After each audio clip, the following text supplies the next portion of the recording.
حاضرین جمعہ، تمام قسم کی تعریف، بڑائی، بزرگی و کبریائی اس اللہ رب العالمین کے لیے ہے کہ جس نے ہم سب کو پیدا کیا۔ ویسے تو اللہ رب العالمین نے اس دنیا کے اندر بے شمار مخلوقات کو پیدا کیا، لیکن اللہ رب العالمین کا فضل و احسان ہے کہ اس نے ہمیں انسان بنایا اور ایمان جیسی دولت عطا کی، اور لاکھوں کروڑوں درود و سلام ہو تمام انبیاء کرام پر، خصوصاً ہمارے آخری نبی جناب محمد الرسول اللہ صلی اللہ علیہ وسلم پر، کہ جنہوں نے انسانوں کی رشد و ہدایت کے خاطر، انسانوں کو صراط مستقیم پر چلانے کے لیے اور انسانوں کو جہنم کے گڑھے سے بچانے کے لیے رات دن محنتیں، کوششیں، جد و جہد کرتے رہے، اور اللہم امتی امتی کہہ کر اس دنیا فانی سے رخصت کر گئے۔ حاضرین جمعہ، رمضان المبارک کا یہ مہینہ عظمت و تقدس کا مہینہ ہے۔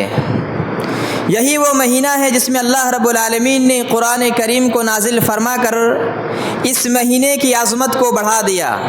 اللہ رب العالمین نے قرآن کریم کے اندر ارشاد فرمایا، یا ایھا الذین آمنوا کتب علیکم الصیام، کہ اے لوگو، اے ایمان والو، اے مسلمانوں، تم لوگوں پر روزہ فرض ہے، کما کتب علی الذین من قبلکم لعلکم تتقون۔ آپ یہ نہ سوچیں کہ صرف ہم ہی لوگوں پر روزہ فرض ہے، بلکہ جتنے بھی لوگ آئے اس دنیا کے اندر، جتنے بھی لوگ، جتنے بھی امتی گزرے ہیں، سب پر روزہ فرض تھا۔ یہ الگ بات ہے، اس کا طریقہ الگ تھا، مسئلے مسائل الگ تھے، لیکن فرضیت کی بات کی جائے، واجب، فرض تو سب پر فرض تھا۔ جس طرح ہم پر فرض ہے اسی طرح سب پر فرض ہے۔ تو یہ رمضان المبارک کا مہینہ اللہ رب العالمین نے کس لیے نازل کیا، یا کس لیے ہمارے درمیان اس کو رائج کیا یا بھیجا؟ لعلکم تتقون، تاکہ انسان تقوی اختیار کرنے والا بن جائے، انسان ڈرنے والا بن جائے، انسان اپنے ماضی کے گناہوں میں یا پچھلے جو گناہ ہو چکے ہیں اس پر شرمندگی محسوس کرے اور اس مہینے اپنے گناہ کی بخشش کرا لے۔ اس کے بعد حدیث قدسی ہے، اللہ کے نبی جناب محمد رسول اللہ فرماتے ہیں، یا عبادی لو ان اولکم وآخرکم وانسکم وجنکم، کہ اے بندو، اللہ رب العالمین کہتا ہے کہ اے میرے بندو، اگر تم میں کا سب سے پہلا انسان جو اس روئے زمین پر پیدا ہوا ہے، اور سب سے آخری انسان جو قیامت تک پیدا ہوگا، سارے انسان، سارے جنات جمع ہو جائیں، سب سے پہلے جو انسان پیدا ہوا تھا اور سب سے لاسٹ میں جو انسان پیدا ہوگا، اور جتنے انسان اور جنات ہیں سارے کے سارے جمع ہو جائیں، اور سارے لوگ مل کر کے نیک، صاف دل والا، تقوی شعار بندہ، متقی بندہ بن جائیں، تو اللہ رب العالمین کی ملکیت میں کچھ بڑھنے والا نہیں ہے۔ اور اگر سارے انسان گنہگار، گندا دل والا، فاسق، فاجر، ایک سجدہ نہ کرے، سارے کے سارے لوگ گنہگار ہو جائیں، تو اللہ رب العالمین کا کچھ بگڑنے والا نہیں ہے، اللہ کی ملکیت میں کچھ گھٹنے والا نہیں ہے، کچھ بھی گھٹنے والا اللہ رب العالمین کی ملکیت میں نہیں ہے۔ اس کا مطلب یہ ہوا کہ اللہ رب العالمین انسانوں کی عبادت کا محتاج نہیں ہے، اللہ رب العالمین انسانوں کے روزے کا محتاج نہیں ہے۔ ہم یہ نہ سوچے کہ ہم نماز پڑھ کر، روزہ رکھ کر اللہ کی ذات کو کوئی فائدہ پہنچا رہے ہیں۔ اگر سب متقی، حاجی اور پرہیزگار بن جائیں تب بھی اللہ اسی طرح ہے، اس کی ملکیت اسی طرح رہے گی، اور سارے انسان اگر گنہگار بن جائیں تب بھی اللہ کا کچھ بگڑنے والا یا گھٹنے والا نہیں ہے۔ وہ تو اللہ رب العالمین نے نماز فرض کیا اس لیے تاکہ انسان تقوی اختیار کرے، روزہ فرض اس لیے کیا تاکہ انسان متقی بندہ بن جائے۔ یہ اللہ رب العالمین کس لیے؟ تاکہ انسان کی خود کی فائدے کے لیے، اپنی ذات کے فائدے کے لیے۔ اور اللہ کے رسول صلی اللہ علیہ وسلم کہہ رہے کہ الصیام جنہ کجنۃ احدکم من القتال، کہ یہ جو روزہ ہے یہ ڈھال ہے۔ جس طرح انسان جنگ کے میدان میں تلوار کی وار سے بچنے کے لیے ڈھال پہنتا ہے، سرکشا کوچ پہنتا ہے، اسی طرح یہ روزہ ڈھال ہے، کوچ ہے گناہوں سے، معاصیات سے، منکرات سے، فحشیات سے، انسان کو گناہوں سے روکنے والی چیز یہ روزہ ہے۔ اسی لیے اللہ کے رسول جناب محمد رسول اللہ جب نوجوانوں کو مخاطب کر رہے تھے کہ یا معشر الشباب من استطاع منکم الباءۃ فلیتزوج، کہ اے نوجوانوں کی جماعت، تم میں جو طاقت رکھے وہ شادی کرے، تم میں جو طاقت رکھے چاہے کہ وہ شادی کرے، اور جو طاقت نہ رکھے فعلیہ بالصوم، تو چاہے کہ وہ روزہ رکھے۔ اللہ کے رسول نے یہ نہیں کہا کہ جو شادی کی طاقت نہیں رکھتا وہ قرآن پڑھے، جو شادی کی طاقت نہیں رکھتا وہ نمازیں پڑھے، جو شادی کی طاقت نہیں رکھتا وہ حج کرے، بلکہ اللہ کے رسول نے کہا کہ وہ روزہ رکھے، کیونکہ روزہ ایک ایسی عبادت ہے، روزہ ایک ایسی شے ہے جس کے ذریعے انسان گناہوں سے بچا جا سکتا ہے، جس کے ذریعے انسان اپنے شہوات کو کنٹرول میں لا سکتا ہے۔ یہ روزہ وہ عبادت ہے۔ اسی لیے اللہ کے رسول صلی اللہ علیہ وسلم اس کی تفصیل بتا رہے ہیں کہ جس طرح جنگ کے میدان میں انسان بچتا ہے دوسروں کی مار سے، تلوار کی وار سے، اسی طرح روزہ رکھ کر انسان گناہوں سے بچتا ہے۔ اب غور کرنے والی چیز یہ ہے، اللہ رب العالمین نے ہم پر روزہ فرض کیا ہے کہ لوگوں تم پر روزہ فرض ہے، اور دوسری جگہ اللہ کے رسول کہہ رہے ہیں کہ اگر تم میں سے کوئی روزہ رکھ کر جھوٹ بولنا نہ چھوڑے،